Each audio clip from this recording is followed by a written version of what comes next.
This month launches the first 30 days of a brand new year. Ahead of us lies the unknown. What trials will we face this year? What victories await us? What changes will occur throughout the world? How will our personal lives, our families, be impacted in the coming months? As we pause to think about the coming days of this year, we are like God's people Israel, who came to the border of their promised land. Ahead of them lay the unknown, a land they had not seen, an enemy they had not accessed. There were tremendous blessings ahead, but there were also some battles that awaited them on the other side of the River Jordan. The same is true for us. God instructed Israel to follow closely behind the Ark of the Tabernacle, which was symbolic of His presence in the midst of His people. He told them to come near unto it, that you may know the way by which you must go, for you have not passed this way before. As we think about the coming year, we too have not been this way before.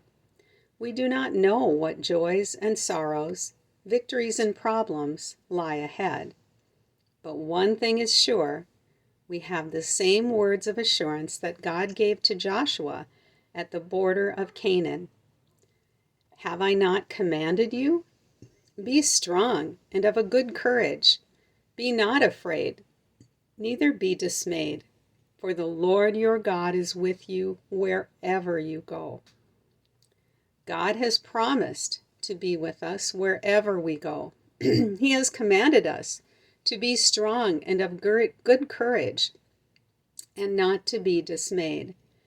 The presence of God is advancing before us into the coming year, just as the ark led Israel into the unknown territory that lay before their promised land. During the month of January, we will join Israel when they first came to the border of their promised land and turned back in defeat. Then we will return with them the second time, when they obeyed God's command to advance and entered in, conquered the enemy, and claimed their God-given possession.